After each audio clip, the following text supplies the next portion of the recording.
How to be silently attractive. The power of presence over performance. You talk more. You try harder. You smile bigger, and she still gets the job, the date, the respect, the room. Every single time. She's not smarter than you, not more qualified, definitely not louder. If anything, she says less than anyone else in the room. But when she speaks, people stop scrolling. When she walks in, conversations pause. When she's quiet, that silence somehow feels more powerful than your perfectly rehearsed talking points. You've analyzed this. What does she have that you don't? Better clothes? No. Better looks? Not necessarily. More confidence? No. Because here's the thing that keeps you up at night. She doesn't look confident. She doesn't perform it. She doesn't announce it. She doesn't even try. And that's exactly why it works. Meanwhile, you're exhausted. From smiling when you don't feel like it, from making small talk you don't care about, from trying to seem interested, seem confident, seem like the version of yourself you think people want to see. You're performing a one-woman show called Look How Put Together I Am, and nobody's buying a ticket.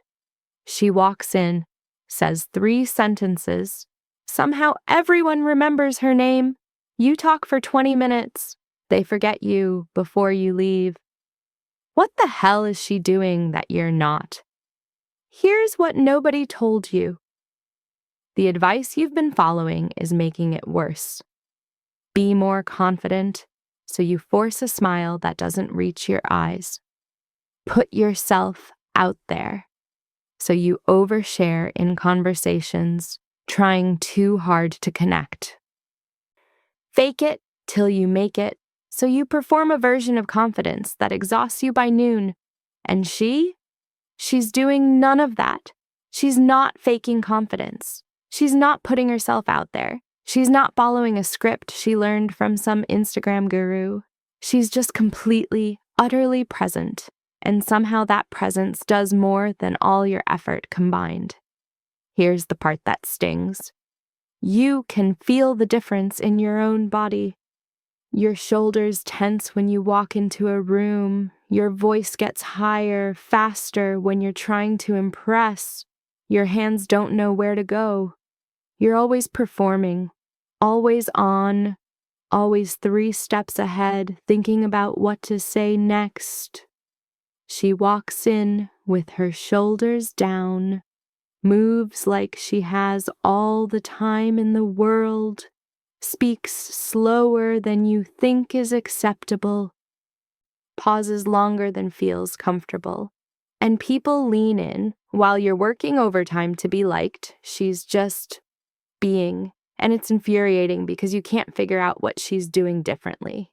Here's what she's not doing. She's being, and your brain knows the difference even if you can't articulate it. The science that explains everything. Dr. Albert Mehrabian discovered something that should completely change how you think about being attractive. 7% of your impact comes from what you say. 38% comes from how you say it, tone, pace, voice. 55% comes from your body language and presence. Read that again.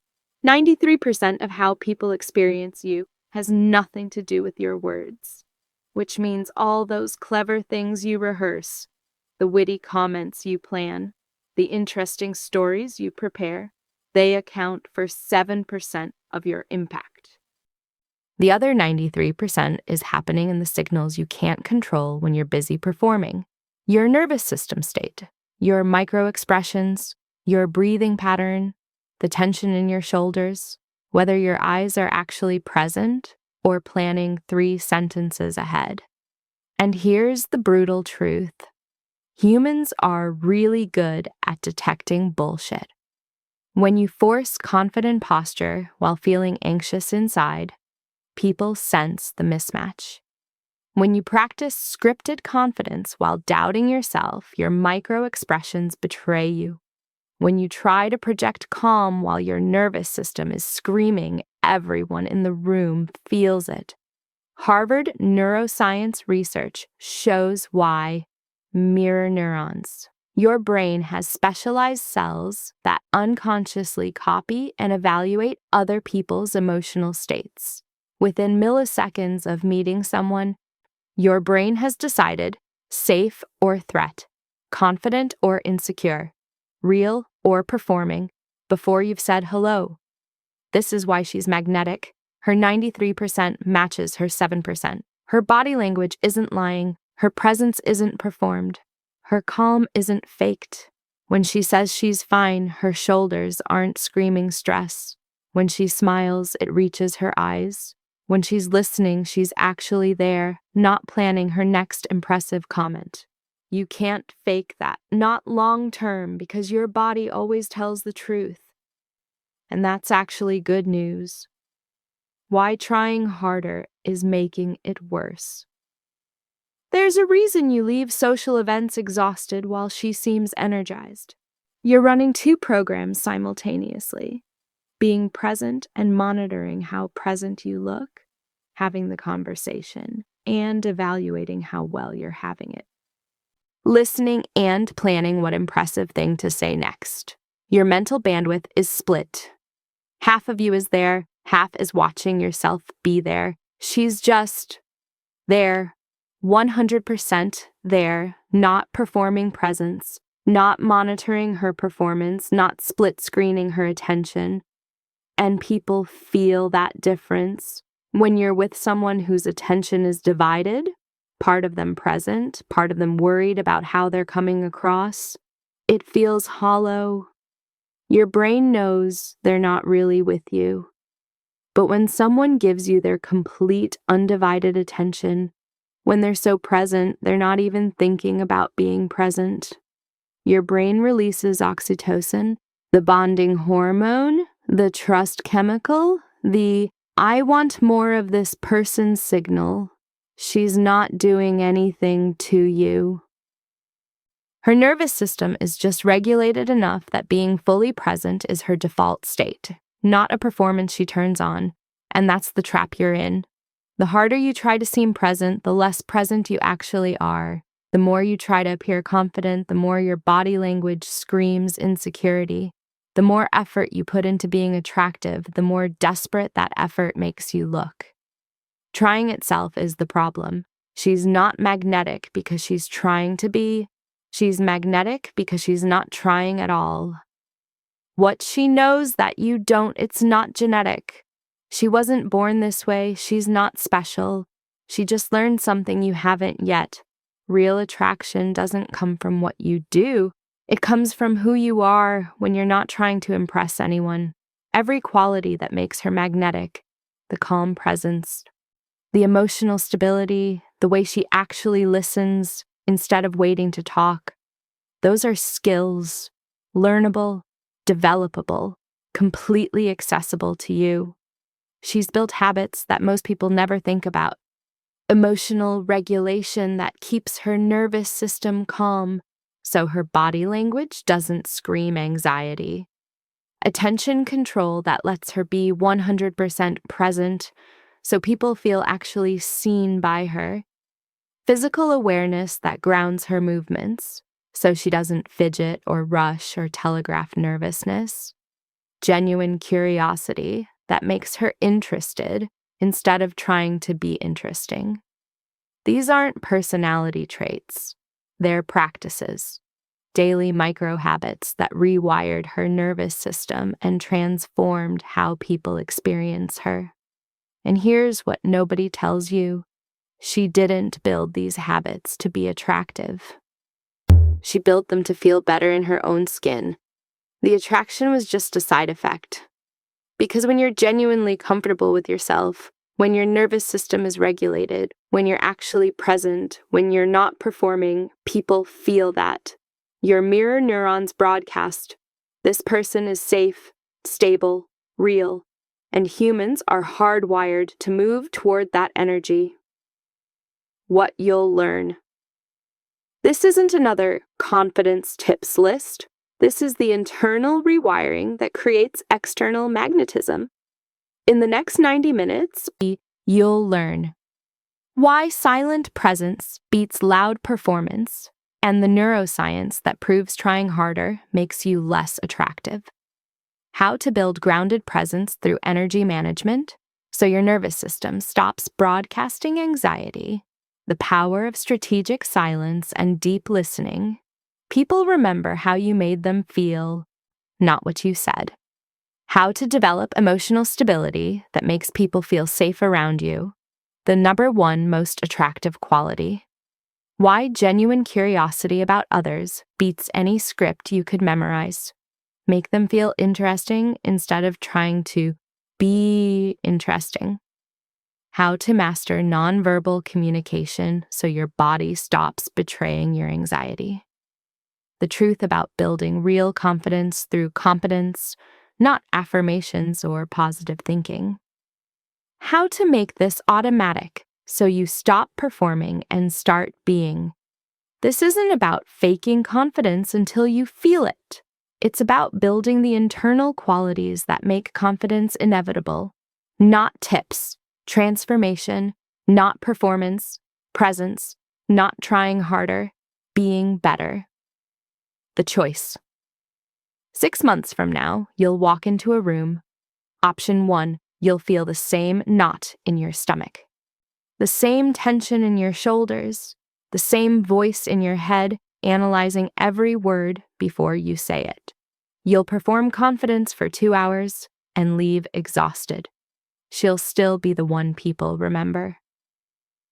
Option 2, you'll walk in like she does, shoulders down, breathing steady, completely present, not trying to impress anyone because you don't need to anymore, and people will feel the difference before you say a word. The gap between these two futures isn't personality, it's not genetics, it's not luck, it's habits.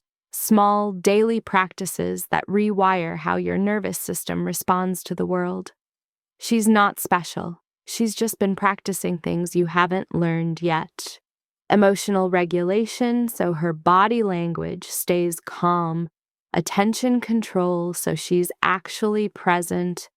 Physical awareness so she moves with purpose. Genuine curiosity so people feel seen. None of this is hard. All of it is learnable. And most of it happens in the quiet moments nobody sees. The morning routine, the breathing practice, the way she processes stress privately instead of broadcasting it. The transformation doesn't happen in the spotlight. It happens in the silence, in who you become when nobody's watching. And who you become in private determines how people experience you in public. Stop performing attraction. Start building the internal state that makes it inevitable. Stop trying to be her. Start becoming someone even you can't ignore. The work starts now, quietly, internally, authentically.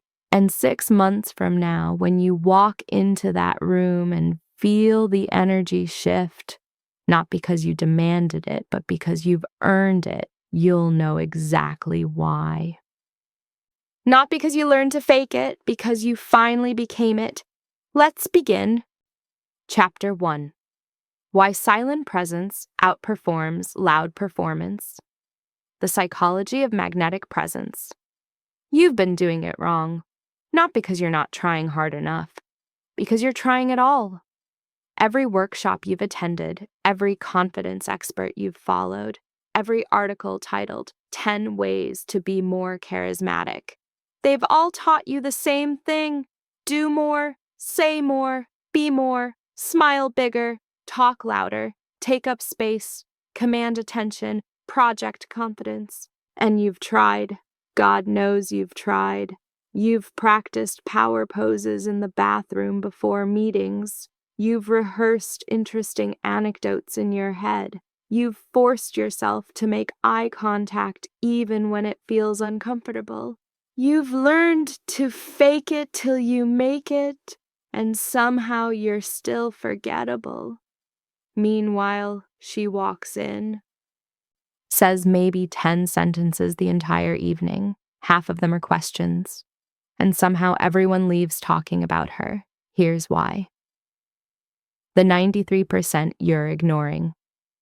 Dr. Albert Mehrabian spent years studying human communication, And what he discovered should fundamentally change everything you think you know about being attractive. When people judge you, and they do within seconds of meeting you, only 7% of their impression comes from the words you say. 7%?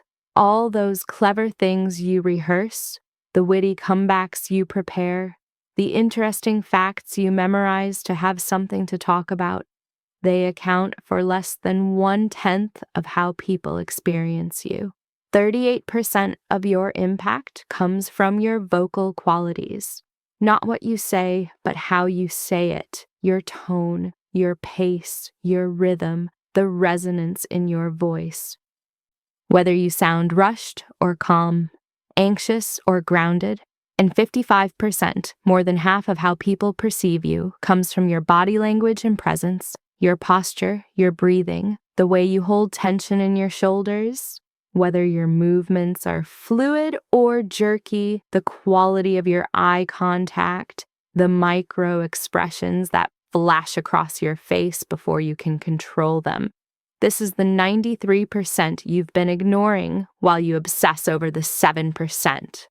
And she's mastered the 93%. When she speaks, her voice is calm, not because she's trying to sound calm, because her nervous system actually is calm. Her words come out slower than yours because she's not racing to fill silence. She pauses between thoughts because she's comfortable with quiet. Her body language doesn't scream, "Please like me," because her body isn't lying. When she says she's interested, her posture leans in. When she's listening, her eyes are actually focused on you, not darting around the room planning her next move. You can't fake that. Not for long. Because humans have a superpower you forgot about. Mirror neurons don't lie. Harvard's Social Cognitive and Affective Neuroscience Lab discovered something that explains why she's magnetic and you're exhausting. Mirror neurons. Your brain has specialized cells designed to unconsciously copy and evaluate other people's emotional states. When you meet someone, your mirror neurons are scanning hundreds of microsignals every second. Is their breathing shallow or deep? Is their jaw clenched or relaxed? Are their shoulders up near their ears or down and loose? Do their eyes make contact or dart away? Does their smile reach their eyes or stop at their mouth? And here's the thing, this happens in milliseconds. Before you've said hello, before you've had a chance to perform your confident persona, your brain has already decided, safe or threat, confident or insecure, real or fake. And you can't override it with words. This is why all your rehearsed confidence isn't working. Your words are saying, "I'm totally calm and confident," but your body is screaming, "I'm anxious and performing, and please God, let this conversation end." Your mirror neurons are broadcasting one message. Your mouth is trying to sell another, and everyone in the room can feel the mismatch. It's like watching a movie where the audio doesn't sync with the video. Your brain knows something is wrong, even if it can't articulate what. She doesn't have that problem. When she walks into a room, her mirror neurons are broadcasting, "I'm comfortable, I'm grounded, I'm not trying to impress you or escape you, I'm just here." And your brain, everyone's brain, receives that signal and relaxes. Because here's what mirror neurons are really scanning for: safety. Is this person regulated or reactive, stable or volatile, present or performing? When someone is genuinely calm, your nervous system picks up on it and starts to match it. You relax around them, you trust them, you want more of whatever energy they're offering because it feels good. When someone is anxious but pretending not to be, your nervous system picks up on that too. The mismatch creates tension. You feel like you have to manage them, protect them, or get away from them. This is why trying so hard to be attractive makes you less attractive. Your effort itself is the signal that something's wrong. Presence. We're obsessed Performance. Let's talk about what you're actually doing wrong. When you walk into a room, you're running 2 programs at once. Program 1, be present in the conversation. Program 2, monitor how present you look. You're talking to someone while simultaneously watching yourself talk to them. Listening while evaluating how well you're listening. Smiling while checking if your smile looks genuine. Your attention is split screen. And people can feel that divided attention. When someone's truly present with you, 100% there, not performing, not monitoring, not split, it's rare enough to be almost shocking. Your brain recognizes it immediately. This person is actually here with me. Right now. That recognition triggers oxytocin release, the bonding hormone, the trust chemical, the neurological equivalent of I want more of this person in my life. But you can't trigger that response while you're busy performing. You can't be fully present while half your brain is monitoring your performance. This is the trap. You're so focused on seeming present that you can't actually be present.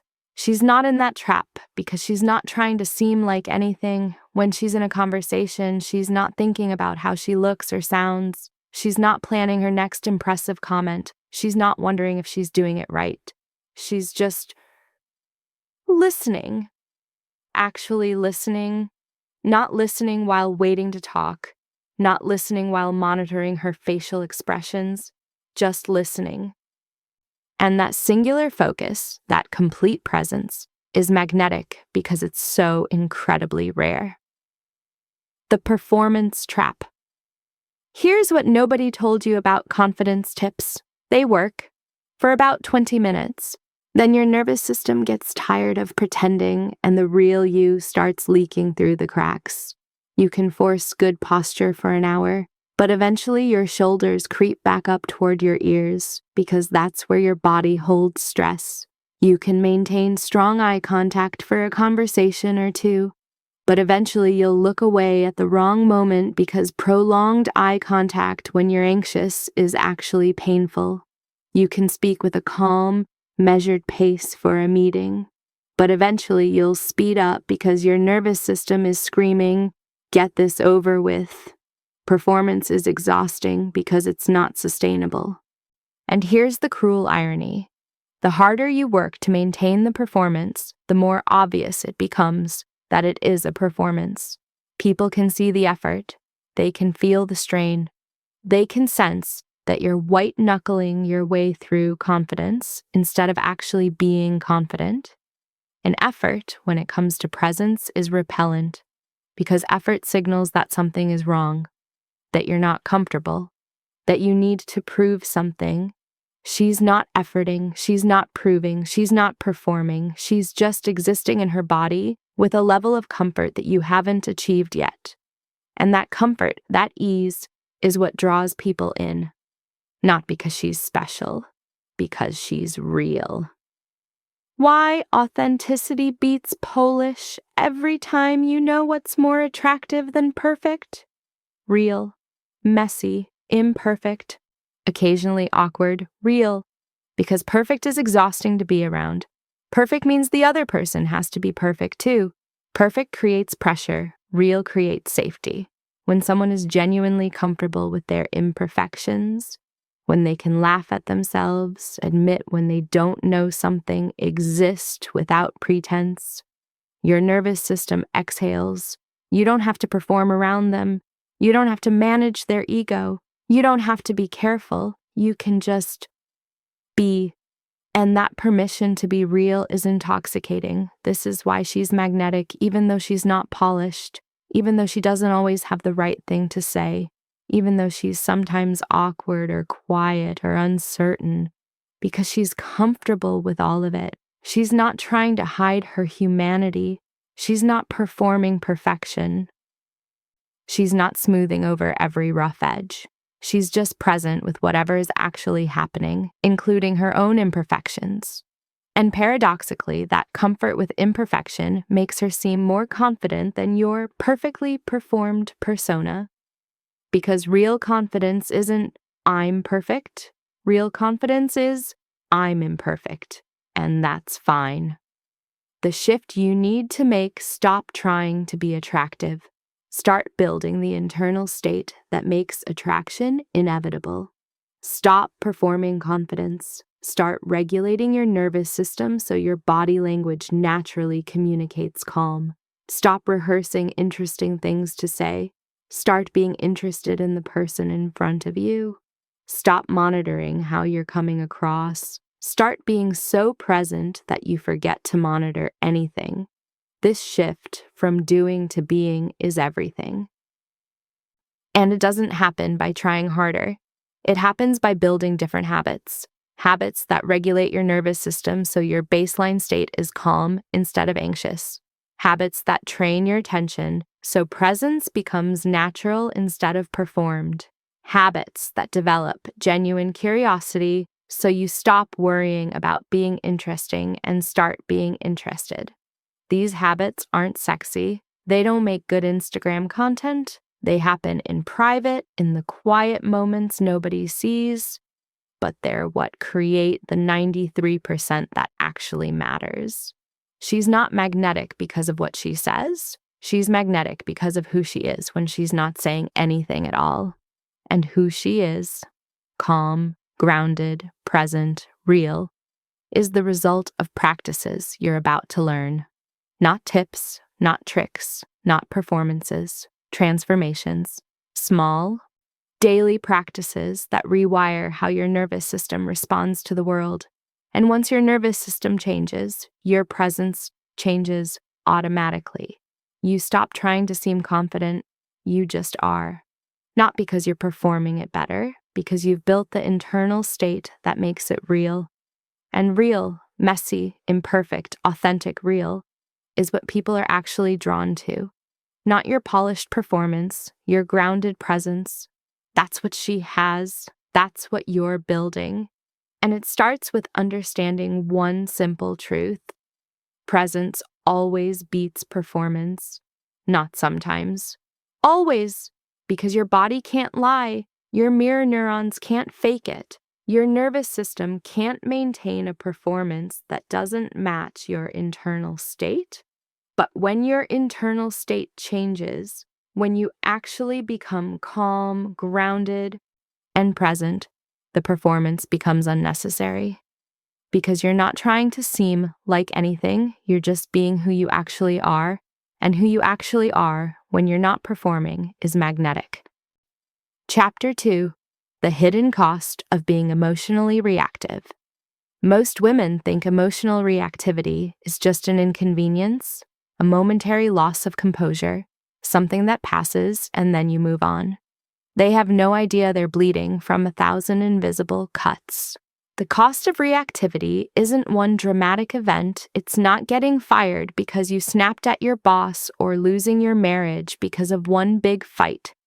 It's subtler than that, more insidious. It's the accumulation of small moments where you lost credibility, damaged trust, missed opportunities, or simply exhausted yourself with emotional chaos. Moments that seem insignificant individually, but compound into a life that's smaller and harder than it needs to be. Let's start with what's happening inside your skull. Every time you get triggered and react emotionally, you're subjecting your brain to a cortisol bath. Cortisol is useful in short bursts. It mobilizes energy, sharpens focus, prepares you for action. But chronic exposure to cortisol is neurotoxic. Research from multiple neuroscience labs, including studies at Harvard and Stanford, has shown that sustained stress exposure literally shrinks your prefrontal cortex, the part of your brain responsible for executive function, emotional regulation, complex decision-making, and impulse control physically atrophies when repeatedly flooded with stress hormones. At the same time, your amygdala enlarges. It becomes more sensitive, more reactive, more likely to perceive threats where none exist. Read that again. The more you react emotionally, the worse you become at regulating emotions, and the better you become at detecting threats. It's a vicious cycle that compounds over time. Year 1 of chronic reactivity makes you slightly more sensitive to triggers. Year 5 makes you significantly more reactive. Year 10, and you're walking around with a hair-trigger nervous system and a weakened capacity for rational thought. You're not becoming more emotional because you're getting older or because life is getting harder. You're becoming more emotional because you've been training your brain to be this way.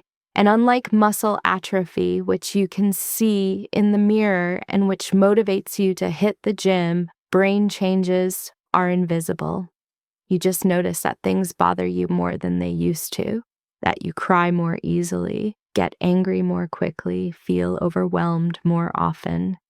And you think that's just who you are now. It's not. It's what you've practiced. But the cognitive damage is just the beginning. Let's talk about what this does to your body. Women who are chronically reactive, who regularly experience anger, frustration, and interpersonal stress, have measurably higher rates of cardiovascular disease. Their risk of heart attack and stroke increases by 40 to 60% compared to women who've learned emotional regulation. Why? Because every time your stress response activates, your blood pressure spikes, your heart rate increases, your blood vessels constrict, inflammation markers rise throughout your body. Once or twice, that's fine. Your body can handle acute stress. But if you're getting triggered multiple times a day by your boss's tone, your partner's comment, your mother-in-law's text, the way someone looked at you in a meeting, your cardiovascular system never gets a break. You're essentially running interval sprints all day long without recovery time. Your immune system suffers too. Chronic stress suppresses immune function, making you more susceptible to everything from common colds to serious illness. You get sick more often, you take longer to heal. Your body is so busy managing cortisol that it can't properly manage actual threats. And the aging? It's not metaphorical. Chronic stress accelerates cellular aging by shortening your telomeres, the protective caps on your chromosomes. Women with high stress levels have telomeres equivalent to someone a decade older. You're literally aging faster because you can't stop reacting to triggers. You might live 5 to 10 years less than you would have otherwise, not because of genetics or bad luck. Because Sarah, from accounting, knows how to push your buttons, and you haven't learned how not to let her. Now let's talk about your career, because this is where the cost becomes most visible, even if no one says it out loud. You don't see emotionally reactive written on performance reviews. You see coded language, could benefit from additional composure under pressure, sometimes struggles with interpersonal dynamics, would like to see more consistency in communication style. Or worse, you see nothing at all, just the promotion that goes to someone else, the project assignment you're quietly excluded from, the important meeting you're not invited to anymore. Here's what's happening in rooms you're not in. Your manager is considering you for a leadership role.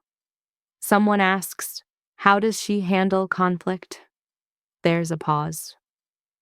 Someone mentions that time you got visibly upset in a meeting, or the email you sent that was a bit emotional, or the fact that people seem to walk on eggshells around you. No one says you're bad at your job.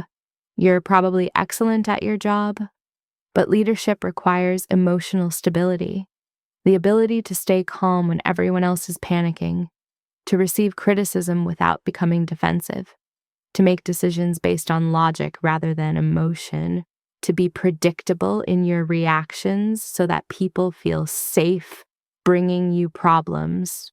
And you're inconsistent, sometimes you're great, sometimes you're triggered, and the unpredictability makes you a risk. So they promote the other woman. Not because she's more talented, she might be less talented. but because when things go wrong, they know how she'll respond. They trust her emotional regulation more than they trust yours. You'll probably never know this was the reason. You'll be told something vague about fit or timing or a few areas to work on first, and you'll feel frustrated and confused because you know you're good at what you do. You are good at what you do, but being good at your job is table stakes. What gets you into leadership is being good at managing yourself under pressure. And every time someone triggers you and you react, you're demonstrating that you can't quite do that yet. Meanwhile, watch the woman who doesn't get triggered. She's in the same toxic environment, dealing with the same difficult people, facing the same challenges, but she stays steady. She responds thoughtfully. She doesn't take things personally. People trust her. They bring her into important conversations. They give her responsibility because they know she won't melt down when things get hard. She's not necessarily smarter or more skilled. She's just more regulated. And in professional environments, that matters more than almost anything else. The relationship cost is even more painful because it's more personal. Romantic relationships can't survive chronic reactivity, not healthy ones anyway.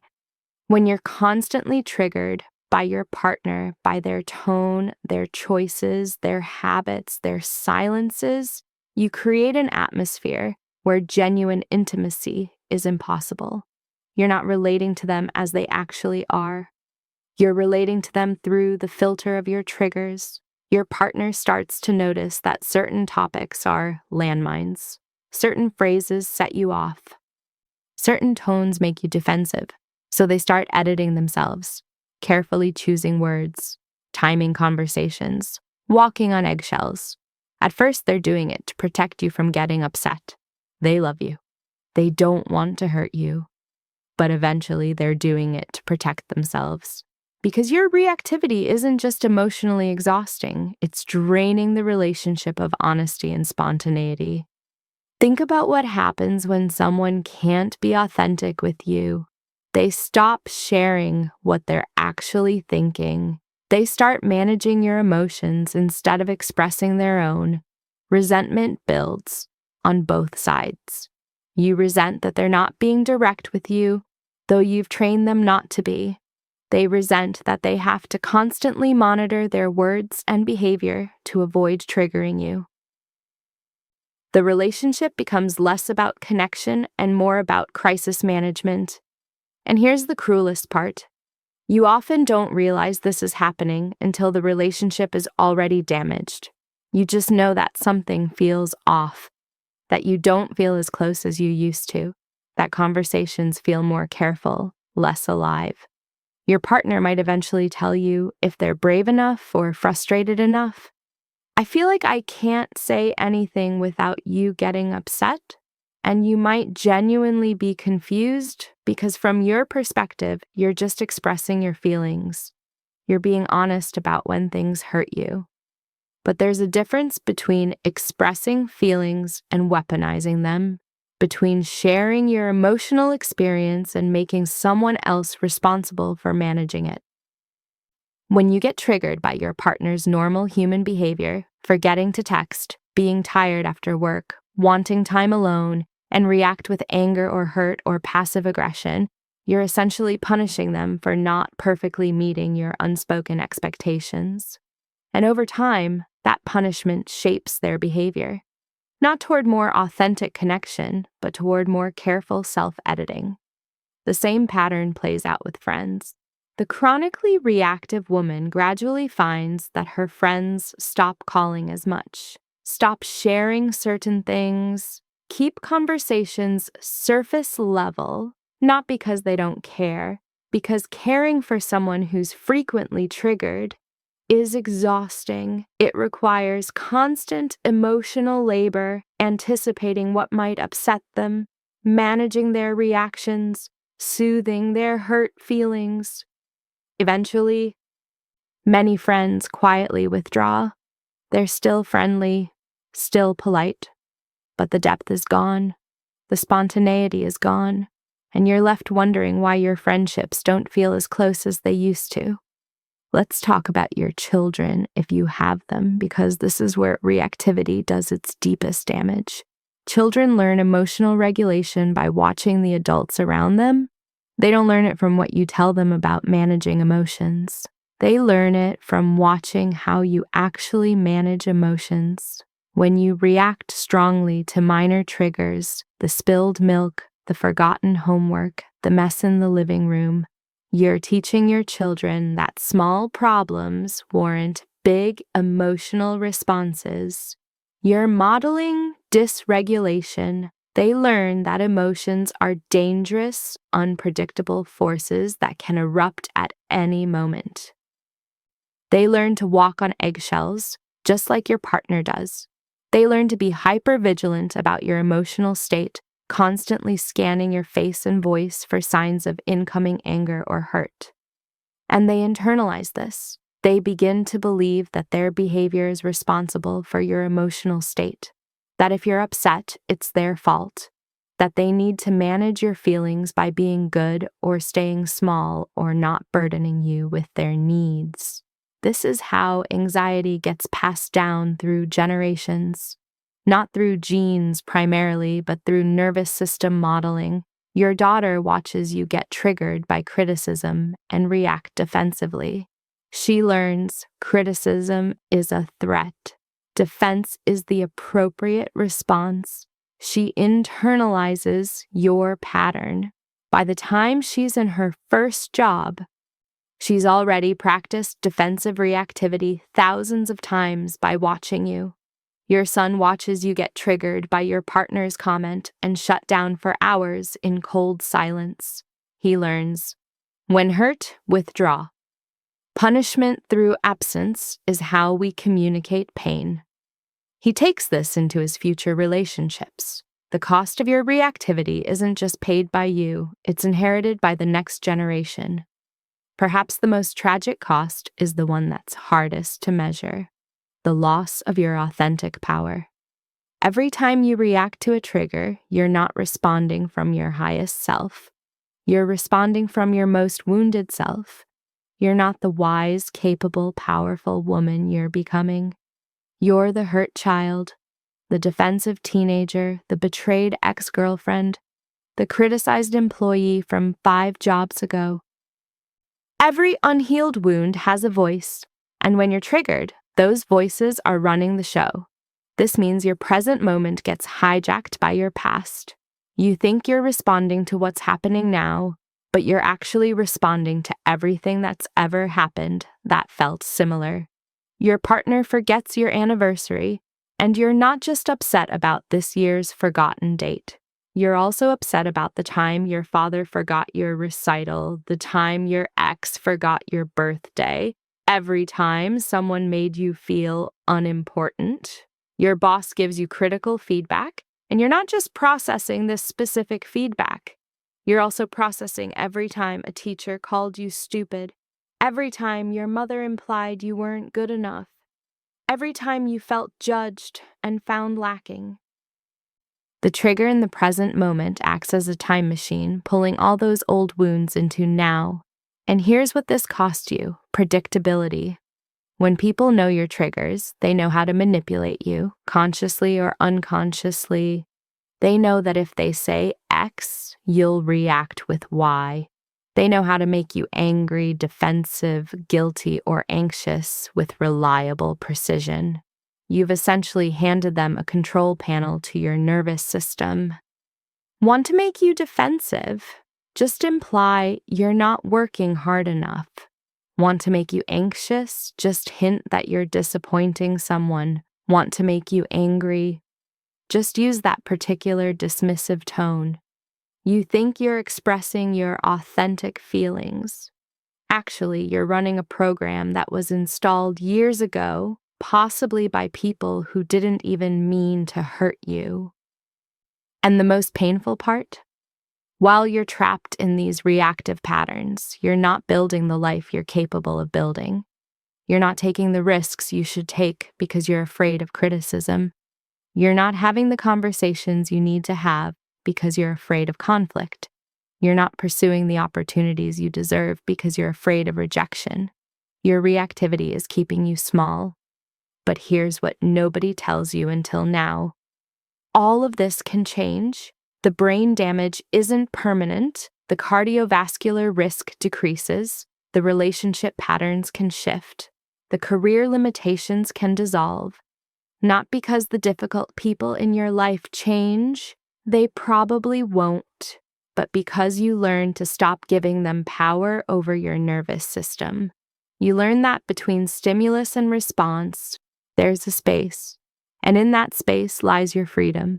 The women who seem untouchable, who navigate difficult people with grace, who stay centered under pressure, who command respect without demanding it, they're not born different. They've just learned something you're about to learn. Other people's behavior is always about them, and your response is always about you.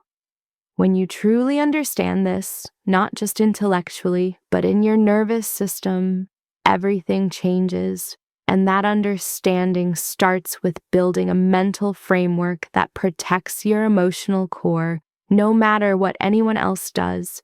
It's called the detachment mindset, and it's your fortress. Chapter 3: The Detachment Mindset, Your Mental Fortress. True emotional freedom doesn't come from controlling what other people do. It comes from mastering how you respond to what they do. This is the essence of the detachment mindset. You're not at the mercy of other people's actions, words, or energy. You're sovereign over your own emotional territory, and no one enters that space without your permission. Let's be clear about what detachment isn't, because most women misunderstand this completely. Detachment is not becoming cold. It's not shutting down emotionally or building walls around your heart. It's not pretending things don't affect you or suppressing your feelings until they explode later. Detachment is strategic distance. It's the ability to observe what's happening without being consumed by it. It's staying emotionally present while refusing to let other people's dysfunction become your chaos. Think of it this way. You can stand in a rainstorm and get soaked, or you can stand under an umbrella and stay dry while still experiencing the rain. You're not denying the rain exists. You're just not letting it penetrate your core. The detached woman isn't less feeling. She's more present. She's not avoiding difficult emotions. She's choosing which emotions deserve her energy and which ones are just weather patterns she needs to let pass. The detachment mindset is built on one fundamental truth that most women spend their entire lives resisting. Other people's behavior is about them, not about you. When someone is rude to you, they're revealing something about their internal state, their stress level, their insecurities, their emotional regulation capacity, their unresolved wounds. When someone criticizes you, they're showing you their standards, their perspective, their communication style, not delivering objective truth about your worth. When someone dismisses you, they're demonstrating their ability to listen, their level of respect, their own limitations, not proving that you're dismissible. But your ego doesn't want to believe this. Your ego is invested in making everything personal. It wants the criticism to be about you so it can defend you. It wants the rudeness to be about you so it can feel righteous in its anger. It wants the dismissal to be about you so it can justify the hurt. Your ego thinks personalizing everything keeps you safe. Actually, it's what keeps you trapped. Consider this scenario. You're presenting in a meeting. Halfway through, someone interrupts you and starts talking over you. You have two options for interpreting this. Option 1, personalized. They don't respect me. They think my ideas aren't valuable. They're trying to undermine me. I need to assert myself, or I'll lose credibility. This interpretation triggers defensiveness, anger, hurt. Your stress response activates. Your prefrontal cortex goes offline. You spend the rest of the meeting trying to prove your worth instead of focusing on your actual objectives. Option 2, detached. This person has poor meeting etiquette. They're probably anxious about their own agenda item, or they process thoughts out loud and don't realize they're interrupting.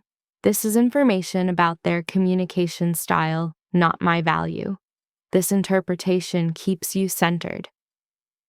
You can address the interruption strategically. Let me finish this point, then I'd love to hear your thoughts without emotional charge. You stay focused on your goals instead of getting derailed by someone else's behavior. Same event, same interruption, completely different internal experience. The difference isn't in what happened, it's in what you made it mean. Detachment also means releasing your attachment to outcomes you can't control. Most emotional triggers stem from unmet expectations. You expect people to be fair, reasonable, considerate, professional, honest, appreciative, and when they're not, you get triggered. But expectations are just premeditated resentments. Every time you expect someone to behave a certain way, you're setting yourself up for disappointment because you can't control their choices. You can only control your response to their choices. The detached mindset distinguishes between influence and control. You can influence how people treat you through your boundaries, communication, and behavior. You cannot control their attitudes, reactions, or choices. When you truly accept this, when you stop trying to force people to meet your expectations and start focusing on how you'll respond when they don't, you free yourself from a massive source of suffering. This doesn't mean lowering your standards. You can maintain high standards for how you deserve to be treated, while simultaneously accepting that not everyone will meet those standards. And when they don't, you respond with boundaries and consequences, not with emotional dysregulation. The woman with weak boundaries thinks, if I just explain clearly enough, if I just show them how much they hurt me, they'll change. The woman with detachment thinks, they've shown me who they are. I'll decide how much access they get to me based on that information. One is trying to control the other person. The other is controlling herself. Detachment fundamentally changes how you engage with conflict. Most people approach conflict in one of two ways: fight or flight, attack or avoid, escalate or shut down. Reacting is automatic and emotional. It comes from your wounds. It's driven by the need to defend, prove, or protect your ego. It usually makes things worse. Responding is deliberate and strategic. It comes from your values. It's driven by your actual goals for the relationship or situation. It usually makes things better. When you're detached, you have the mental space to choose response over reaction. Your colleague makes a passive-aggressive comment in front of the team. Your amygdala fires, your chest tightens, the familiar defensiveness starts rising. Reaction would be matching their passive aggression, defending yourself publicly, or shutting down and fuming silently. Response is noting the comment, staying calm in the moment, and addressing it privately later with a direct question. I noticed your comment in the meeting. What's going on? One escalates conflict. The other potentially resolves it. The detached woman isn't suppressing her emotions. She's feeling them fully while refusing to let them drive her behavior. She's creating a buffer between stimulus and response. That's where her power lives. Here's a practical technique for building detachment: the scientist mindset. When someone triggers you, instead of taking it personally, get curious. Approach the situation like a researcher studying human behavior. Instead of, why are they doing this to me?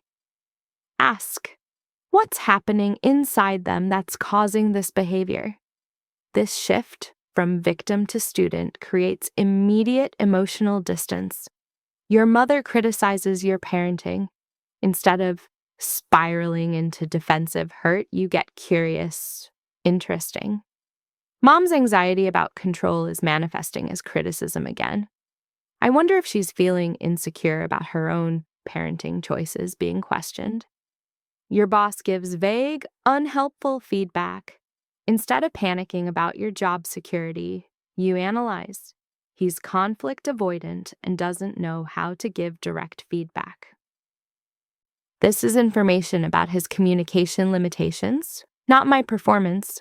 The scientist mindset doesn't make you callous, it makes you effective. You can still set boundaries, address issues, or end relationships, but you're doing it from a place of clarity, not emotional chaos. Detachment also requires understanding that you don't need others to validate your worth. Most triggers occur because we're unconsciously seeking approval or fearing disapproval. Someone criticizes you, you get defensive because part of you believes their criticism might be true, and that would mean you're inadequate. Someone dismisses you, you get angry because part of you needs them to acknowledge your value, and their dismissal threatens that need. Someone rejects you, you spiral because part of you thinks their rejection proves you're not good enough. When you're detached, you validate yourself. You know your own worth, independent of others' opinions. You make decisions based on your own judgment. You don't need constant external affirmation to feel secure. This doesn't mean you ignore all feedback or become arrogant. It means you filter input through your own values and self-knowledge, rather than automatically accepting whatever story others tell about you. Someone says you're selfish. You consider whether that's true based on your actual behavior and values. If it's not true, you dismiss it. If there's some truth to it, you address it. But you don't collapse into shame or rage because someone used a word you don't like. Their opinion is just data, not a verdict. The detachment mindset ultimately transforms your relationship with all of life's challenges. Instead of being tossed around by other people's moods, behaviors, and opinions, you become the calm center of your own experience. You stop trying to control things you can't control and start mastering the one thing you can: your response. This is what she has that you don't. Not immunity to triggers, not absence of emotions. A mental framework that protects her emotional core while keeping her genuinely engaged with life. She feels everything. She just doesn't let everything control her. And that framework isn't built with emotional distance. It's built with psychological boundaries, the kind that can't be crossed no matter how hard someone tries. Let's talk about how to build them. Chapter 4: Building Psychological Boundaries That Can't Be Crossed. The most emotionally resilient women have something reactive women lack: unshakable psychological boundaries. These aren't rules about what behavior you'll tolerate. They're internal structures that protect your emotional well-being regardless of how others choose to behave. When you have strong psychological boundaries, other people's dysfunction bounces off you instead of penetrating your core. Most women think boundaries are about controlling others. That's backwards. Real boundaries are about controlling yourself, specifically your responses to other people's choices. When someone violates your boundary, the boundary isn't what stops them. It's what determines how you respond. A woman with weak boundaries gets pulled into drama, arguments, emotional chaos. A woman with strong boundaries remains centered and chooses her response strategically. Let's talk about the 4 types of boundaries you need. Number 1, energy boundaries. Energy boundaries mean you don't absorb other people's emotions as if they were your own. Many women are emotional sponges. They walk into a room and immediately pick up on everyone's stress, anger, anxiety. They think this makes them empathetic. Actually, it makes them ineffective. You can't help someone drowning if you jump in and start drowning too. Energy boundaries require distinguishing between empathy and emotional contagion. empathy. You understand what someone feels without feeling it yourself. Emotional contagion. Their emotions literally infect your emotional state. When you maintain energy boundaries, you can recognize someone is upset without letting their upset contaminate you. You remain a calm, stable presence that can actually help them regulate instead of adding to the chaos. Here's what this looks like in practice. Your friend calls, spiraling about her relationship. She's anxious, catastrophizing, talking in circles. Without energy boundaries, you'd absorb that anxiety. Your chest would tighten. Your mind would start racing with solutions. You'd feel responsible for making her feel better. With energy boundaries, you listen with compassion, but remain centered in your own emotional state. You can say, "That sounds really stressful. What do you think you need right now?" without taking on her anxiety as your own. The key technique is emotional deflection. When someone directs negative emotions toward you, anger, criticism, drama, you mentally deflect them back to their source. You recognize their anger is information about their internal state, not a command for me to feel angry too. Their emotions are weather. You can acknowledge the storm without standing in it and getting soaked. Number 2, responsibility boundaries. Responsibility boundaries mean you take complete responsibility for your own emotions, reactions, and outcomes, while refusing to take responsibility for other people's emotions, reactions, and outcomes. Most triggers occur because women have confused responsibility. They think they're responsible for making others happy, managing others' emotions, fixing others' problems. Simultaneously, they make others responsible for their own emotional state by getting triggered when people don't behave as expected. Responsibility boundaries require releasing the illusion that you can control how others feel or behave. You can influence through your actions and communication. You cannot control their choices or emotional responses. When you accept this, you stop trying to manage other people's emotions and start managing your own. You stop walking on eggshells to avoid setting people off and start speaking from authentic truth. This boundary also means refusing to be held emotionally hostage. Some people use emotions as weapons. They get angry, hurt, or offended to manipulate you into doing what they want. When you have strong responsibility boundaries, you can acknowledge their reaction without feeling obligated to change your behavior to soothe them. Example, you set a boundary with your mother about unannounced visits. She responds with hurt, guilt-tripping, maybe tears. "I guess I'm just a burden to you now." Without responsibility boundaries, you'd fold. You'd feel terrible. You'd apologize and rescind the boundary. With responsibility boundaries, you hold steady. "I understand you're disappointed. I still need advance notice for visits. What works for your schedule next week? You're not responsible for making her happy about your boundary.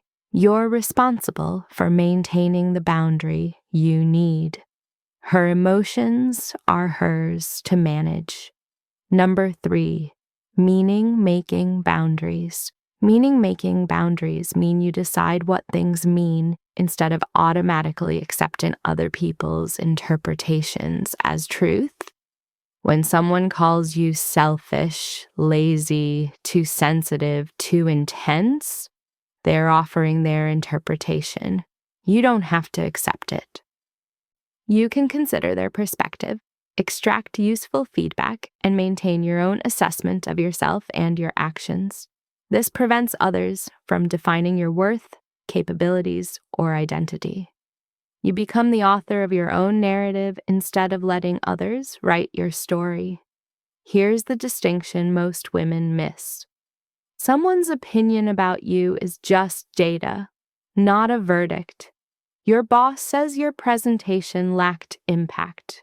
Without meaning-making boundaries, you internalize. I'm bad at presentations. I'm not cut out for this role. I'm failing. With meaning-making boundaries, you analyze. He prefers a different presentation style. That's useful information. I can adjust my approach for his preferences or find out what specifically didn't land. Same feedback, completely different meaning. The key is filtering input through your own judgment and values rather than automatically accepting whatever story others tell about you. You're not ignoring feedback or becoming arrogant. You're staying sovereign over what that feedback means about you. Number 4, attention boundaries. Attention boundaries mean you control where you focus your mental energy rather than allowing others to hijack your attention with drama, demands, or dysfunction. Your attention is your most precious resource. Where you focus determines the quality of your experience and direction of your life. When you let people pull your attention into their chaos, you're giving them control over your mental and emotional state. Attention boundaries require becoming selective about what deserves your mental energy. Not every conflict needs your participation. Not every drama needs your attention. Not every crisis needs your emotional involvement. You learn to distinguish between situations that truly require engagement and situations that are attention-seeking behavior or manipulation. Your colleague creates urgent drama about something minor, again. Without attention boundaries, you'd get pulled in.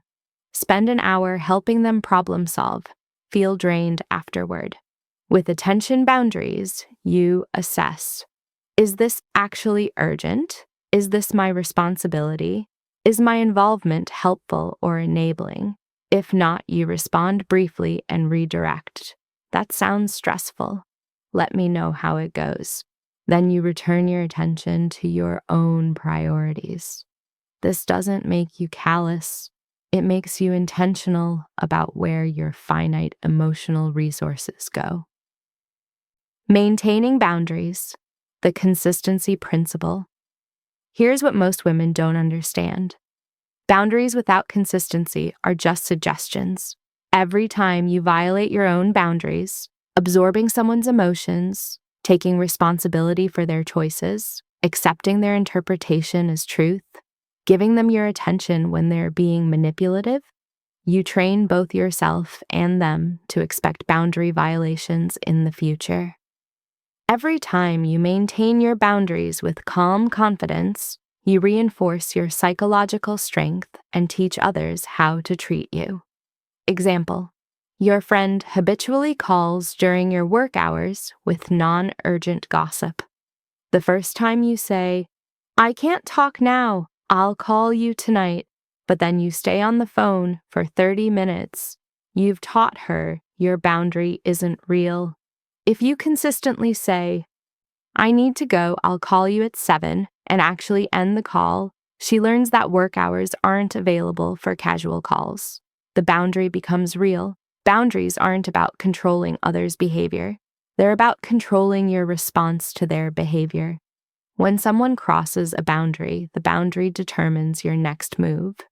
Maybe you restate it calmly, maybe you create distance, maybe you end the conversation or relationship, but you don't collapse into emotional reactivity. Strong psychological boundaries don't make you cold or disconnected. They make you more genuinely helpful and effective in relationships. When you're not constantly triggered, drained, or pulled into others' dysfunction, you have more emotional resources to offer support when truly needed. You become a source of stability instead of another person adding to the chaos. The woman who seems impossible to rattle, she's not naturally tougher. She just has better boundaries. She's defined her emotional territory clearly and defends it consistently. You can build the same fortress, but boundaries alone aren't enough. You also need to understand the specific types of difficult people you're dealing with, because what works with one type completely backfires with another. Let's meet them. Chapter 5. The 4 types of difficult people and how to handle each. Not all difficult people are the same. One-size-fits-all approaches don't work because different types of challenging behavior stem from different psychological needs. What calms a controller enrages an attention seeker. What works with a critic backfires spectacularly with a victim. Understanding the psychology behind each type allows you to tailor your response for maximum effectiveness, staying unbothered while actually improving the dynamic. Let's meet them.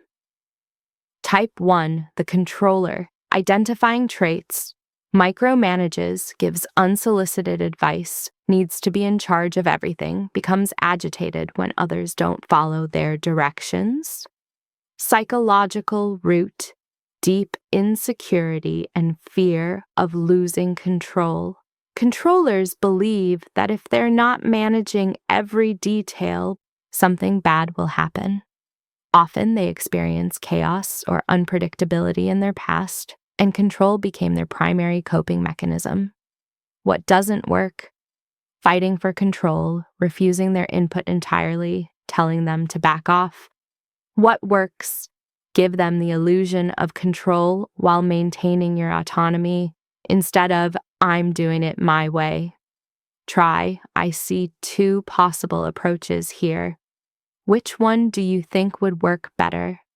This makes them feel involved in the decision while you're still guiding the outcome. Another effective strategy: acknowledge their expertise in legitimate areas while maintaining boundaries elsewhere. You have more experience with client presentations than I do. What would you suggest for the opening? This satisfies their need to be the expert without letting them control aspects where they have no real expertise. The key: controllers need to feel heard and valued. When you involve them strategically, they're less likely to impose control where you don't want it. You're channeling their controlling tendencies in productive directions rather than fighting them directly.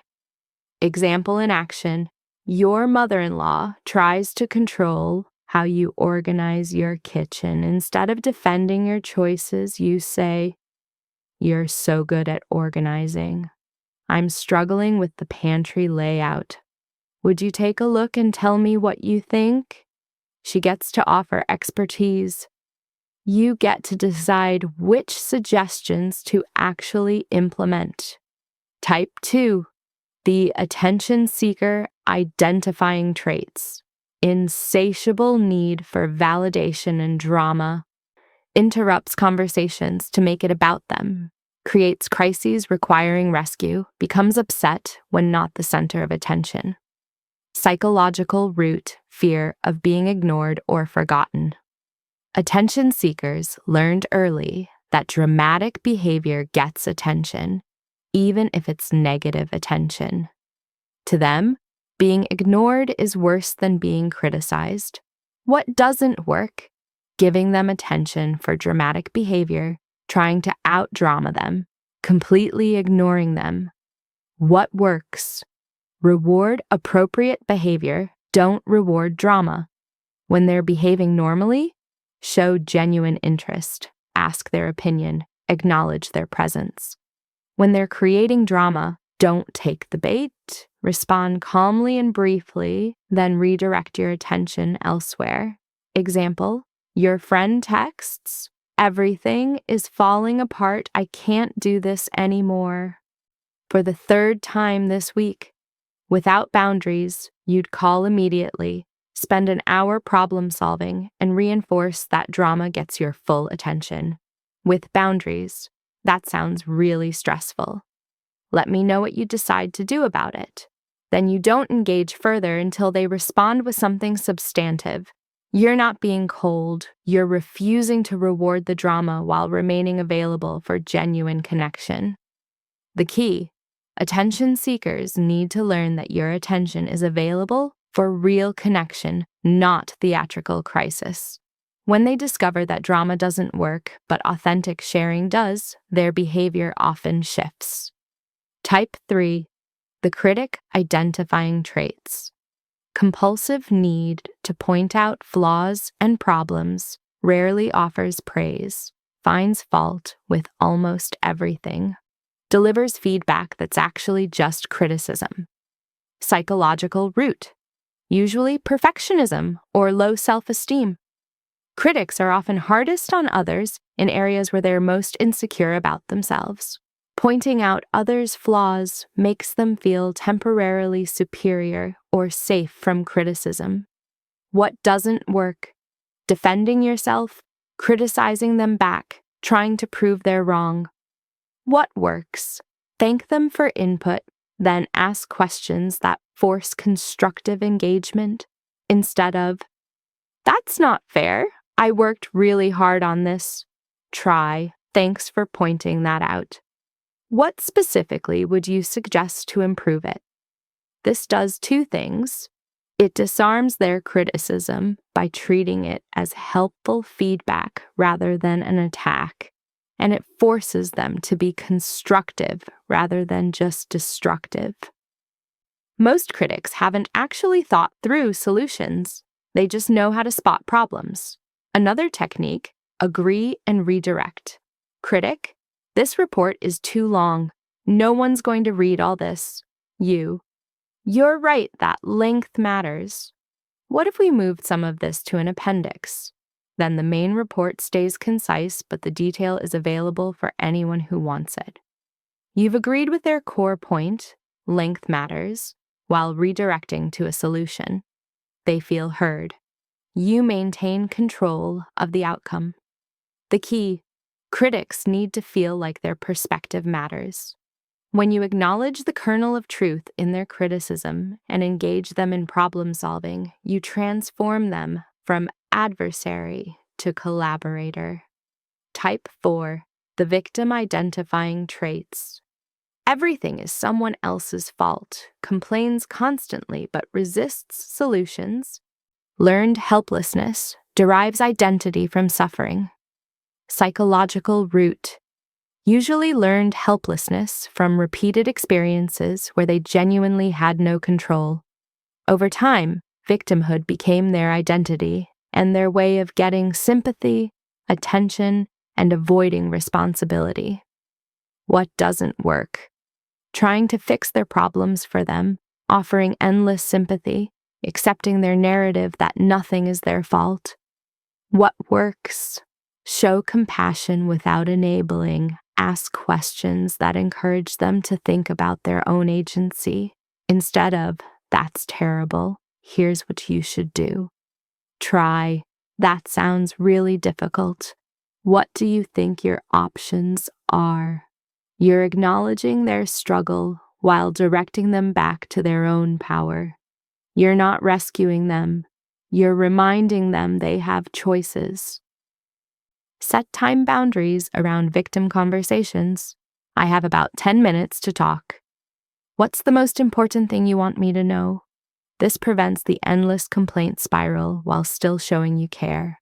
Avoid giving advice unless specifically asked, and even then, offer it tentatively. Victims will usually reject advice with yes, but they're not looking for solutions. They're looking for validation of their helplessness. When they reject your suggestion, you're right, that might not work for your situation. What do you think would work? Always redirect to their agency. Example in action. Victim friend. "My boss is impossible. Nothing I do is good enough. I'm probably going to get fired." That sounds really stressful. Have you talked to them about what they're looking for? Victim, "They wouldn't listen."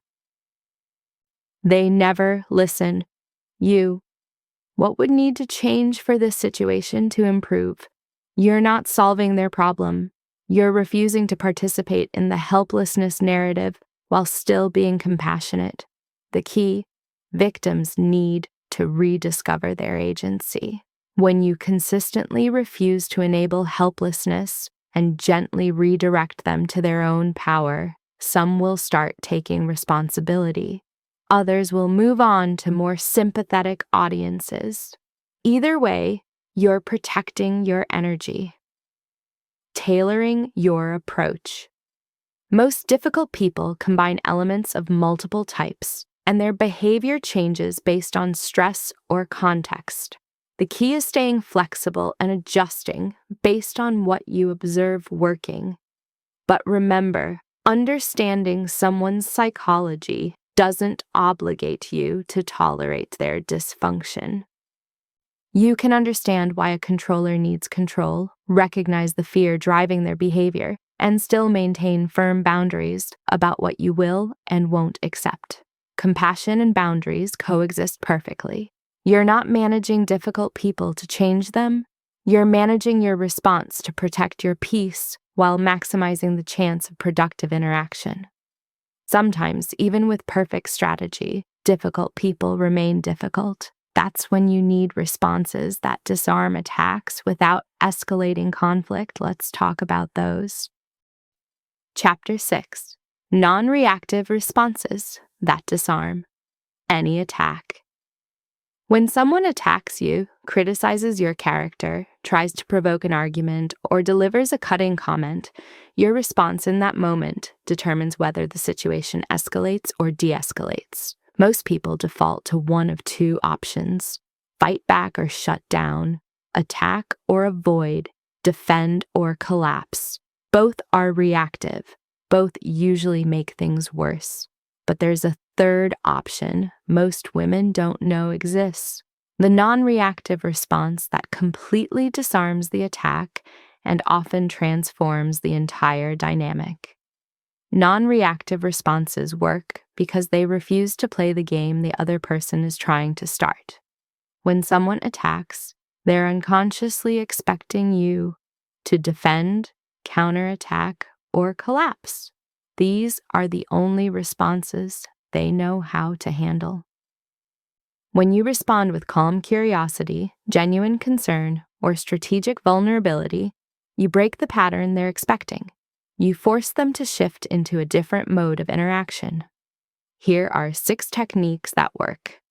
Number 1, curious inquiry.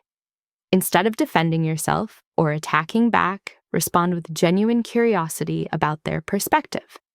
How it sounds. That's interesting. Help me understand what you mean by that. It sounds like you have some strong feelings about this. Can you tell me more about where that's coming from? Why it works. You've transformed from an adversary into an investigator. You're not someone they need to fight. You're someone interested in understanding them. Most people are so rarely truly listened to that when you respond with genuine curiosity. Their hostility often melts away and gets replaced by a desire to be understood. The critical requirement: your curiosity must be genuine, not sarcastic. You're not trying to trap them or make them look foolish. You're actually interested in their perspective, even if you disagree with it. Example: colleague. You always take over meetings. You don't let anyone else contribute. Reactive response: that's not true. I'm just trying to keep us on track because no one else will. Curious inquiry: I appreciate you telling me that. Can you give me an example of when I did that? I want to understand what it looks like from your perspective. You've shifted from defensive to open. They now have to provide specifics instead of vague accusations. Often, they soften. Number 2, emotional validation. Acknowledge the emotion behind someone's words without necessarily agreeing with their content. How it sounds. It sounds like you're really frustrated about this. I can see that this is important to you. That must be really stressful. Why it works. Most attacks are driven by unacknowledged emotions. When you validate the feeling, you meet their deeper need for recognition, which often eliminates their need to attack. You're not agreeing with their behavior or accepting their interpretation. You're simply acknowledging they're having an emotional experience. Example: partner. You never listen to me. You're always on your phone when I'm trying to talk to you. Reactive response: I don't always do that. You're exaggerating. Emotional validation. You're right that you deserve my full attention when we're talking. I can hear that this is frustrating for you. Notice, you didn't agree that you never listen. You validated the underlying need, deserving attention, and the feeling, frustration. You've created space for actual dialogue instead of defensive argument. Number 3, strategic agreement. Find something in their criticism you can legitimately agree with, then use that agreement as a bridge to productive dialogue. How it sounds. You're right that I could be better at specific thing. I value your input. That's a fair point. Let me think about how to address that.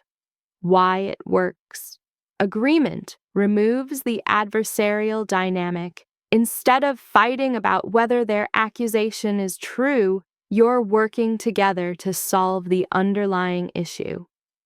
It also demonstrates emotional maturity and self-awareness, which often inspires the other person to respond more maturely. Example: Boss, this report feels rushed. I expected more thorough analysis. Reactive response. I did the best I could with the deadline you gave me. Strategic agreement. You're right that the timeline section could use more depth. What if I expand that part and get you an updated version by tomorrow?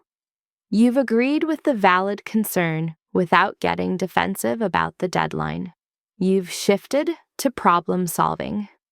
Number 4, concerned redirection. Express genuine concern for the person's well-being and redirect the conversation to address their underlying emotional state. How it sounds? It seems like something's really bothering you. Is everything okay? You seem stressed about something bigger than this. Do you want to talk about what's really going on? Why it works? Most attacks aren't actually about the surface issue. They're usually the result of stress, frustration, or unmet needs in other areas. When you address the underlying emotional state instead of the surface attack, you often discover what's really driving their behavior. Example: friend snaps at you. Why do you always have to analyze everything? Can't you just be normal for once? Reactive response: wow, okay, sorry for trying to have an actual conversation. Concerned redirection: hey, that came out pretty sharp. Are you okay? You don't usually talk to me like that. You've acknowledged the sharp tone without matching it. You've expressed concern. You've opened space for them to share what's really bothering them. Number 5, graceful deflection. Acknowledge their comment without engaging with its hostile intent, then smoothly redirect to constructive territory. How it sounds. I hear that you're not happy with how things are going. What would you like to see happen differently? I appreciate you sharing that perspective. What outcome are you hoping for? Why it works? You're acknowledging their communication without getting pulled into defensive arguments. You're staying focused on problem solving and solution finding rather than getting lost in who's right or wrong. Example: passive-aggressive comment. Must be nice to leave at 5 p.m. every day while the rest of us stay late. Reactive response: I'm here early every morning while you're strolling in at 9:30. Graceful deflection: it sounds like the workload distribution is feeling unfair. Should we talk to the manager about how projects are being assigned? You've acknowledged the underlying concern, workload fairness, without taking the bait about your hours. You've redirected to a constructive solution. Number 6, transparent vulnerability. Honestly acknowledge your own feelings or limitations in response to their attack, without collapsing into victim mode. How it sounds. I have to admit that stings to hear. I'm working on that area. Can you help me understand specifically what I could do differently? That's hard to hear. I genuinely didn't realize it came across that way. What would look different to you? Why it works. Transparent vulnerability is perhaps the most powerful, non-reactive response because it requires tremendous courage and creates immediate connection. It's very difficult for someone to maintain an attacking stance when you respond with honest vulnerability. It transforms the dynamic from conflict to collaboration almost instantly. Example, criticism. Your presentation today was terrible. You clearly weren't prepared.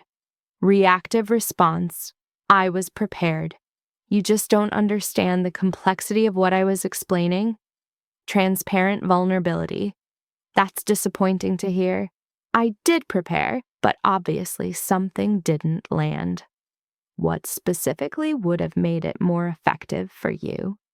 You've acknowledged your disappointment without defending. You've stayed open to feedback. You've invited collaboration on improvement.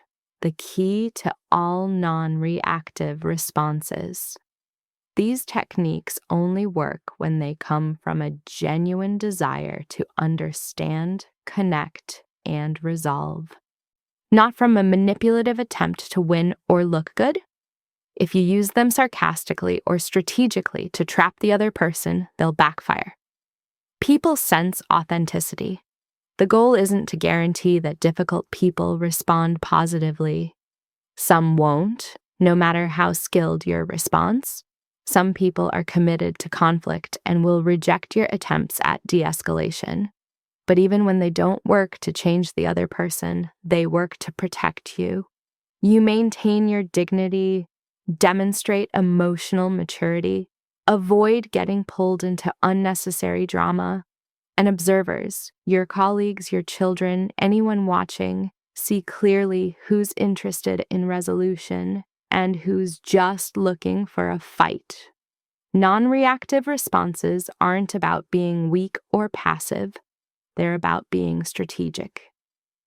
Choosing the most effective response rather than defaulting to the most familiar one. And the more you practice these responses, the more you realize something profound. Most triggers aren't actually problems to solve. They're opportunities to grow.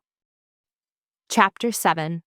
Reframing triggers as growth opportunities. The most profound shift in dealing with difficult people comes when you stop seeing triggers as problems to avoid and start seeing them as opportunities for growth. This isn't spiritual bypassing or toxic positivity. This is practical recognition that the people who challenge you most often contribute most to your emotional development, self-awareness, and personal strength. Every trigger reveals something important about your inner landscape. It shows you where you still have emotional work to do, what beliefs need updating, which areas of your personality need strengthening. Think of triggers as your personal feedback system, emotional X-rays that reveal fractures in your psychological armor. Without this feedback, you might go through life unaware of your weak spots, only to have them exploited in crucial moments when the stakes are higher. The person who triggers you in a low-stakes situation is actually preparing you for high-stakes situations where emotional regulation could make the difference between success and failure. Triggers as data, not verdicts. When someone's criticism stings more than it should, that's information. It reveals an area where your self-confidence could be stronger, where you're seeking external validation instead of internal certainty, where you haven't fully owned your worth or competence. When someone's behavior makes you feel powerless, that's data about where you need to develop better boundaries or strengthen your sense of agency. When someone's success makes you feel inadequate, that's feedback about insecurities you haven't addressed or comparison traps you're still caught in. None of this means you're broken or failing. It means you're human with normal emotional vulnerabilities that become visible under pressure. The question isn't whether you have these vulnerabilities. Everyone does.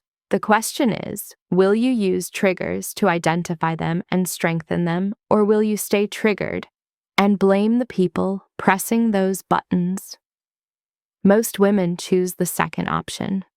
They spend years being upset about the same types of people and situations, never realizing that the trigger itself is the teacher trying to show them what needs healing. Difficult people as free training. Consider how athletes use resistance training to build strength. They don't avoid heavy weights because they're uncomfortable. They seek them out because progressive resistance is what builds muscle. Emotional triggers work the same way. Each time you successfully regulate your emotions in the face of a trigger, you're building psychological muscle. You're proving to yourself that you can stay centered under pressure. You're creating evidence of your own resilience. Your critical mother-in-law? She's giving you free training in maintaining boundaries while staying compassionate. Your dismissive boss? He's teaching you to validate your own work instead of needing external approval. Your drama-seeking friend? She's helping you practice attention boundaries and emotional non-contagion. You didn't choose these trainers, but they're providing specialized instruction in exactly the areas where you need to grow. The reframe transforms the entire experience. Instead of dreading encounters with challenging people, you can approach them with curiosity. What's this person here to teach me? What skill am I developing through this interaction? Not because you're grateful for their dysfunction, but because you're committed to extracting value from every experience. Finding the specific lesson. Every difficult person offers a specific growth opportunity if you're willing to look for it. Someone regularly dismisses your ideas. The lesson might be learning to communicate more persuasively, developing thicker skin for criticism, or recognizing that not everyone will appreciate your perspective, and that's okay. Someone tries to manipulate you. The lesson is strengthening your boundaries, improving your ability to detect manipulation, practicing assertive communication. Someone triggers your feelings of inadequacy. The lesson is addressing those insecurities directly, building genuine self-worth, releasing the need for others to validate you. The key is asking, what would I need to develop internally to become unbothered by this externally? That question points you directly toward your growth edge. Most people ask, how do I get them to stop doing this? That's trying to control the external. Empowered people ask, what do I need to strengthen internally so this doesn't affect me? That's taking responsibility for growth. One keeps you trapped, the other sets you free. Developing compassion through understanding. The reframe also helps you develop genuine compassion for difficult people. When you understand that hurt people, that challenging behavior usually stems from unhealed wounds, unmet needs, or immature coping mechanisms, it becomes easier to respond with wisdom rather than reactivity. Your controlling colleague isn't trying to ruin your day. She's managing profound anxiety through the only coping mechanism she knows. Your critical parent isn't trying to destroy your confidence. He's projecting his own perfectionism and insecurities onto you. Your victim friend isn't trying to drain you. She's stuck in learned helplessness and doesn't know how to access her own agency. Understanding doesn't mean accepting their behavior or allowing them to continue treating you poorly. Boundaries still matter. Sometimes distance is necessary. But understanding transforms your internal experience. You're no longer taking it personally. You're recognizing their behavior as a symptom of their internal struggle, not a statement about your worth. This shift from personalization to pattern recognition is what allows you to stay centered while others are losing their composure. The paradoxical effect. Here's something most women don't realize. When you stop being triggered by difficult people, they often start treating you better. Not always. Some people are committed to their patterns regardless, but often. Why? Because you're no longer reactive. You're no longer interesting to manipulate. When you respond with calm confidence instead of defensiveness, you command more respect. When you're genuinely curious about their perspective instead of fighting them, they often become more reasonable and collaborative. Your change changes the dynamic. The person who used to push your buttons repeatedly because it worked, because they could control your emotional state, discovers those buttons don't work anymore. They have to try a different approach. Some will adapt. Some will escalate briefly to see if the old patterns still work. Some will move on to easier targets, all of which is fine. You're not trying to change them. You're protecting your peace while remaining open to genuine connection if they choose it. The bigger picture. Personal growth isn't a destination, it's a lifelong journey. There will always be new triggers to work with, deeper levels of emotional mastery to develop, more sophisticated ways to handle challenging people and situations. Each trigger is an invitation to level up, to become more of who you're capable of being.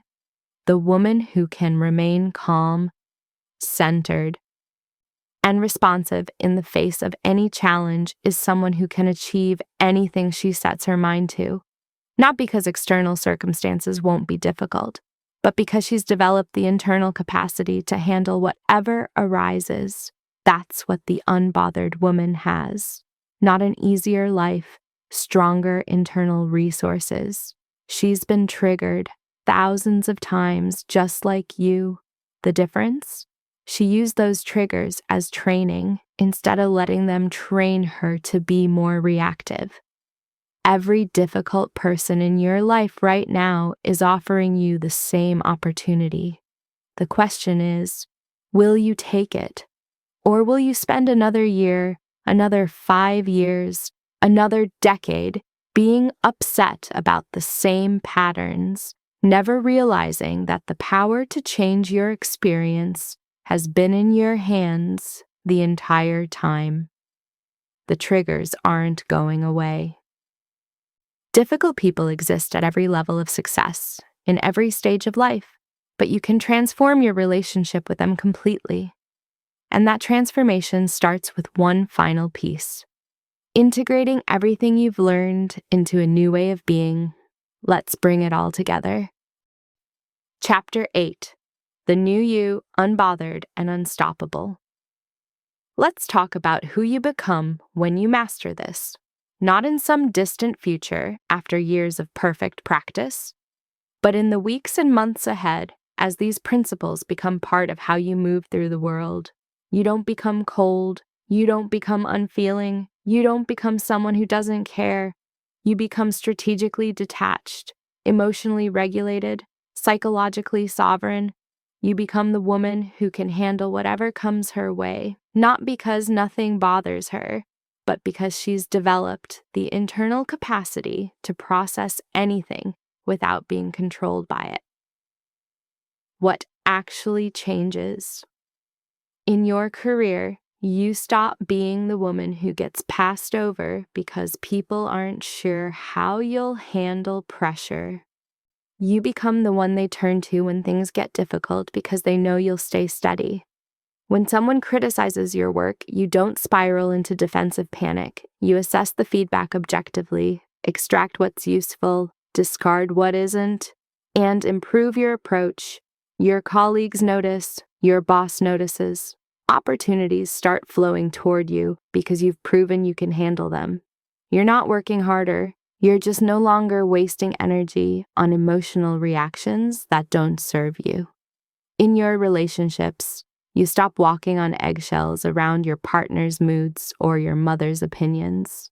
You can be fully present because you're not constantly bracing for the next trigger. Your partner says something that would have set you off 6 months ago. You feel the initial activation, that familiar chest tightness, but you don't follow it. You pause. You get curious instead of defensive. You respond from your values instead of your wounds. The conversation that would have become a 3-hour fight becomes a 10-minute productive discussion. Your partner notices the shift. The entire dynamic starts to change because you've changed how you show up. In your energy, you stop being drained by other people's drama because you're no longer absorbing their emotional chaos. You maintain your own center regardless of what's swirling around you. Your drama-seeking friend calls with her latest crisis. You listen with compassion, but you don't take on her anxiety. You offer perspective without trying to fix her. You end the call with your own emotional equilibrium intact. You have energy left for what actually matters to you, your goals, your growth, your genuine connections. In your confidence, you develop a deep, unshakable self-trust. Not because you're perfect, but because you've proven to yourself that you can handle difficult situations without falling apart. You've navigated criticism without collapsing. You've maintained boundaries with difficult people. You've stayed centered when others were losing their composure. Each time you do this, you build evidence of your own resilience. That evidence becomes the foundation of genuine confidence, not the fragile kind that depends on everything going well, the solid kind that knows, whatever happens, I can handle it. In your influence, you become someone others look to for stability. In meetings when tensions rise, people notice you're the one who stays calm. In family gatherings when drama erupts, you're the grounding presence. You're not trying to control anyone. You're just so regulated yourself that your nervous system becomes contagious. People around you start to calm down because you're modeling what centered looks like. This is how quiet power works. Not through force or control, but through the gravitational pull of someone who's genuinely at peace with themselves. The daily practice that makes it automatic. This doesn't happen overnight, but it doesn't take as long as you think. Weeks 1 to 4, you're practicing consciously. When someone triggers you, you have to deliberately pause, remember your techniques, choose your response. It feels effortful. Sometimes you succeed, sometimes you don't. That's normal. You're building new neural pathways. Every successful navigation, even small ones, is strengthening those pathways. Months 2 to 3. It's getting easier. You catch yourself before reacting more often than not. The pause between stimulus and response is becoming more automatic. You notice triggers earlier before they've fully activated your stress response. People start commenting, "You seem different lately, more calm." Month 6 and beyond, the new responses have become default. You don't have to think about staying unbothered. You just are. Someone does something that would have derailed you completely 6 months ago, and you barely register it as significant. Your coworker tries to take credit for your work. You feel a flicker of irritation, but it passes. You address it calmly and directly, then move on. No 3-hour rumination, no stress eating, no venting to 5 different people. It's handled. You're fine. Life continues. People ask, "When did you get so zen?" And you realize you're not zen. You've just stopped letting other people's dysfunction become your emergency. Your unbothered power. Here's what most people don't understand about emotional mastery. It's not about controlling your emotions. It's about emotions no longer controlling you. You still feel everything. The anger, the hurt, the frustration, it all still arises. But now there's space around it. A buffer, a moment where you can observe the feeling without becoming it. That space is your freedom. In that space, you're no longer reactive, you're responsive. You're choosing your actions based on your values and goals, not your triggered nervous system. In that space, other people lose their power over you. They can still be difficult, they can still try to provoke you. But the buttons they used to press don't work anymore. You've rewired your internal system. This is what the unbothered woman has. Not an easier life or better people around her, just a stronger internal fortress that protects her peace regardless of external chaos. She's not lucky, she's practiced. Coming full circle. Remember the beginning of this book? Your coworker just took credit for your work. That immediate rage, heart pounding, face flushing, the overwhelming urge to confront her right now, consequences be damned. You know how that story ends when you react from that place. You walk in emotional, she stays calm, and somehow you're the problem. But now you have different options. Now, when you see that email with her name and your analysis, you still feel the initial activation. Your amygdala still fires in 12 milliseconds. That's biology. That's not changing. But what happens next is completely different. You notice the feeling. There's the trigger response. You take 3 deep breaths. You let your prefrontal cortex come back online. You remember, her behavior is about her, not about you. You give yourself 10 minutes. Maybe you walk to get coffee. Maybe you do some box breathing at your desk. You're not suppressing the emotion, you're letting it exist without letting it drive your behavior. Then you respond. Maybe you reply all to the email with a simple, "Thanks for including my analysis in this, Sarah. Happy to discuss the methodology with anyone who has questions." Or maybe you walk to her office and say calmly, "I noticed the report went out. In the future, when you're using my analysis, I'd appreciate being included in the email." Can we agree on that? No accusations, no drama, just clear communication and a reasonable boundary. She might get defensive, she might apologize, she might ignore you. Whatever she does, you're fine, because you're no longer giving her the power to determine your emotional state. She hasn't changed. Sarah is still Sarah, taking credit, avoiding accountability, doing what Sarah does. But you've changed, and that's the only change that ever mattered. The invitation. You're at a choice point right now. You can finish this book, feel inspired for a few days, then slide back into your old patterns. React to the same triggers, get upset about the same people, waste energy on the same emotional chaos. Most people choose this. It's comfortable, even if it's painful. It's familiar. Or you can decide that you're done letting other people's behavior control your emotional state. Done giving away your power to whoever knows which buttons to push. Done being the woman who's too sensitive or too emotional or difficult to work with.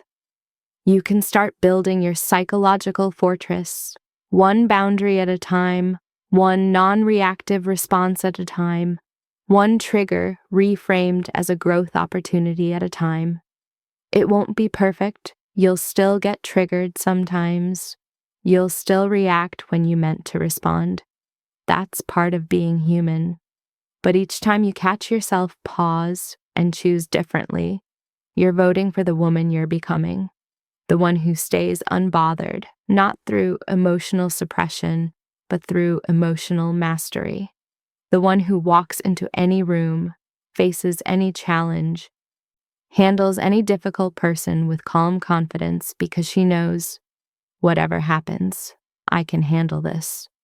The unbothered, unstoppable version of you. She's not someone you have to become.